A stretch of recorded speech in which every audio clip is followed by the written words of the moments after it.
देखिए त्रिभुज कितने प्रकार के होते हैं। तो त्रिभुज के प्रकार यहाँ हम देखेंगे। सबसे पहले भुजा के आधार पर त्रिभुज 3 प्रकार के होते हैं और कोण के आधार पर भी त्रिभुज 3 प्रकार के होते हैं। भुजा के आधार पर 3 प्रकार के त्रिभुज हम पढ़ते हैं। पहला होता है स्केलेन ट्राइंगल, यानी कि समविषमबाहु त्रिभुज। विषमबाहु त्रिभुज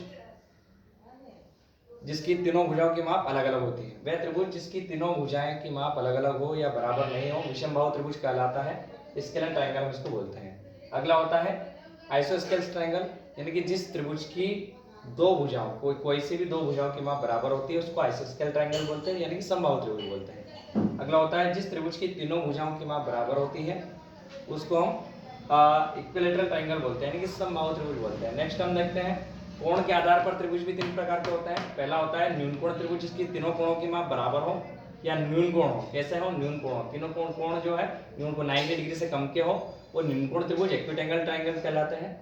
अगला होता है जिस त्रिभुज की एक कोण समकोण हो, यानी कि किसी भी त्रिभुज में एक कोण समकोण 90 डिग्री का हो उसको हम समकोण त्रिभुज बोलते हैं, यानी कि राइट एंगल ट्राइंगल बोलते हैं। अगला होता है जिस त्रिभुज में एक कोण अधिक कोण हो, कोई सा भी तीनों कोणों में से एक कोई सा भी एक कोण अधिक कोण हो 90 डिग्री से अधिक हो उसको हम ऑप्टिक एंगल ट्राइंगल बोलते हैं, यानी कि अधिक कोण त्रिभुज बोलते हैं। तो जो त्रिभुज है वो भुजाओं के आधार पर भी 3 प्रकार के होते हैं और कोण के आधार पर भी 3 प्रकार के होते हैं।